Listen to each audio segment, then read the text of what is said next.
I don't care how I feel. Yeah. I don't care if I feel happy or sad. It doesn't really affect what I do each day. I do the exact same things. I act the exact same way. I don't care. Yeah. I don't put weight to the significance of the emotion. So I always consider myself a happy person, but if I woke up and I was slightly less happy one day than another, it wouldn't affect anything I do, and I wouldn't put any relevance to it. I'm human, and that's life. But truthfully, it doesn't matter if it's getting a girl or it's making money or it's getting status. It doesn't matter what it is. As a man, we live in hyper-competitive environments. I don't think enough men understand how competitive the world is. If you want a girl, you're competing against other men. You're not the only man who had the idea of getting that girl. There's no girl you're going to see and go, I'll get that girl, and didn't cross anyone else's mind. Everybody else wants her. You have to outcompete other men. You have to be as competitive as possible.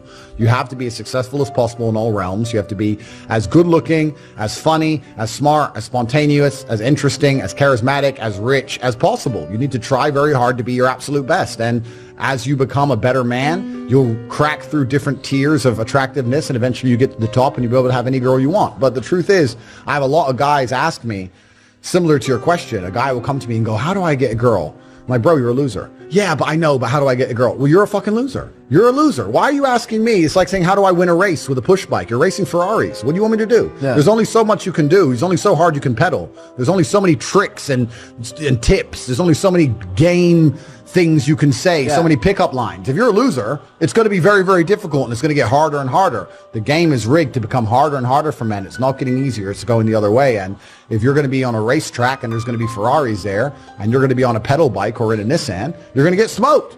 That's the game. You have to up yourself. You have to improve yourself. I'm not going to lie to anybody here and say you don't have to improve yourself. You can stay a loser and get chicks, because you can't. I don't understand how many humans function in the world today. I don't get people who don't think like me. I don't understand it. I'm like, well, then how have you survived this long? Life is hard. Life is difficult. Maybe I've just been unlucky, which I don't believe in, but I've had so much trauma and bad events and negativity and stress and all these things that have happened to me, and I've used all of it to be monumentally successful. If I wasn't that way inclined, with the workload that God put on my shoulders, I'd just be in a ditch somewhere. Yeah. I would have killed myself by now. Yeah. Like, I don't understand how people are functioning. If you're not thinking like me and you're going through life with any other mindset, you've been extremely fortunate that God smiled on you and allowed you to sit around most of the time doing jack shit, and you have yet to be punished for that. Yeah. I could never have lived that life. If I was a bit lazy or a bit, or I was a bit of a snake, or if I lied to people, I'd be dead by now. Yeah. Like, so a lot of these people are just absolutely and utterly blessed by God that they managed to go through life with such a non-competitive mindset, and they're still breathing. Like, I don't understand how people can think any other way. Yeah. I've spoken to dudes and like, I had a bad couple months. Why? Oh, my girl left me. You've wasted months? You've wasted months over some...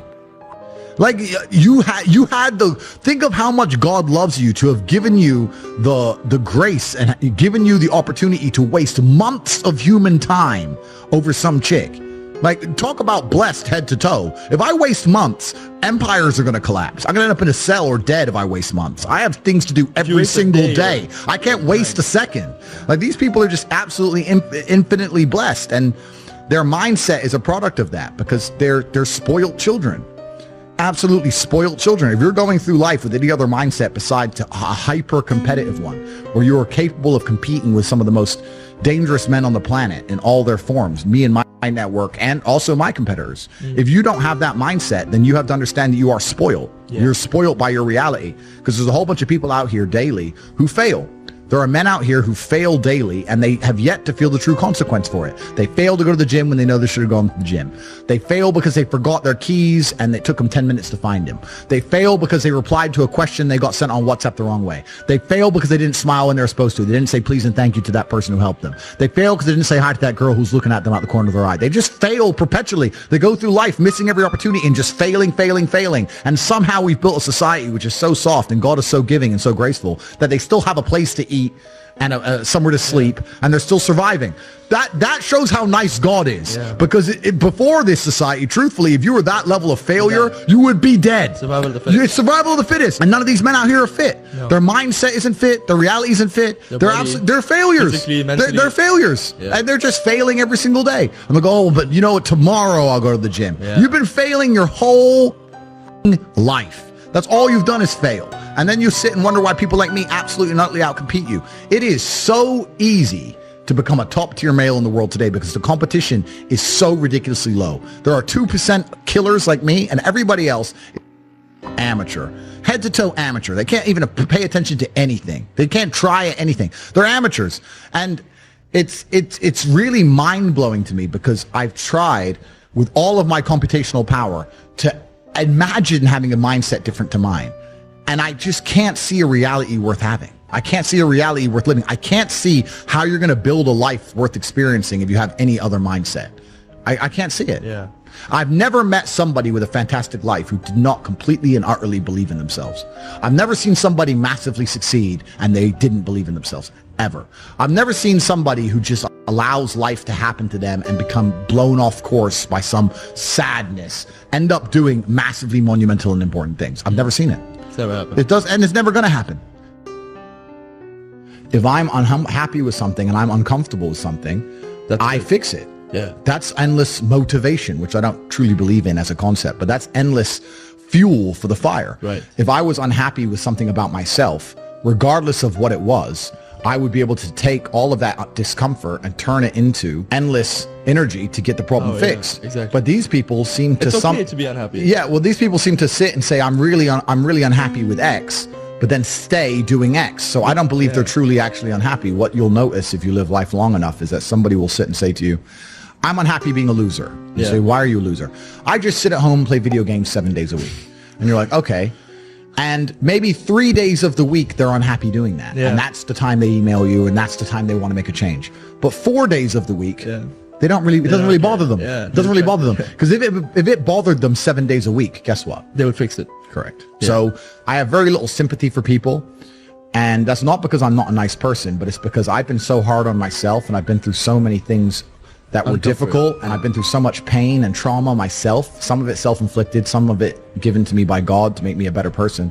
But I've been so difficult on myself. It's very hard for me to look at somebody who's refused to be difficult on themselves and see them as my equal or feel sympathy or pity for them. Why would I feel pity for somebody who took the easy route when I took the hardest possible route? Yeah. I took the hardest possible way to be the man I am, and you were too big of a... And now you want me to feel sorry for you? I don't feel sorry for you. Yeah. I don't feel sorry for these people. And because as a man, you can be anything you decide you want to be. That's the beauty of being a male. You can build your character completely from the ground up, just like a video game. Every single thing about me that people respect, I built. I was not born a world champion kickboxer. I was not born this intelligent or intellectual. I was not born this rich. I was not born this strong. I was not born this confident. I was not born this interesting. I was not born this charismatic and humble and gorgeous and tall and strong and sexy. I was not born none of these things. I became these things myself. So I deserve all the spoils of war. And anybody who decides they don't want to work hard enough to become those things, then they deserve to sit and accept they're my inferior. Yeah. That's their problem. So you talk a lot about purpose, and what is your thoughts as to, do you have like an exact answer as to why we are created as humans and why we're here? Like, what is the purpose of life? Why have we been given life? I think we're here to struggle and to learn. I don't think we're here to be happy. That's why when we keep going back to the happy argument, I've always found that kind of frustrating and annoying. Yeah. And someone goes, oh, but I want to be happy. Why? Why? Why do you want to sit there and laugh? Like you were happy your entire childhood. That's your happy days. You're allowed to be happy as a kid. Finished. It's all over now, right? You're a man. You have responsibilities. I think we're here to do important. Provide, protect, and we're also here to do important things. And important things are going to be difficult, and they're going to be hard, and you're going to get frustrated. But that's what gives you purpose. I don't see anyone who's chasing happiness. I think that's a very feminine frame. I understand why some women just want to be happy. I don't know how it feels to be a girl, because I'm not one. But in my experience, I know women who just want to be happy. Yeah. Girls just want to have fun. Fine. But you're a man, right? And if you're a man, then it's absolutely an utterly different experience of life. I think we're here to struggle. I think we're here to endure pain. Yeah. I think we're here to just see how hard we are to kill. I think that going through terrible things and living through them and coming out the other side is one of the most fantastic things about being human. I think that it's almost like once you understand what life is really about, there's no emotion which isn't enjoyable. The only emotional state which can be seen as detrimental is feeling nothing at all. But if you're sitting at home and you're feeling truly heartbroken, at least you're feeling something, right? And I think that's the whole part of being human. I think we're here to struggle. I think we're here to go through pain. That's so I wake up each day and go, what can I attack? What problem can I solve? And look at history. Why did Genghis Khan wake up and want to conquer the whole world? Why did Napoleon conquer the world? Why did Alexander the Great conquer the world? Just wake up and just say, give me this, give me that. I want all of it. I need to, there's an army there. They're really big. We're better. It's intrinsic. Yeah. You need to go and conquer. That's the purpose of life.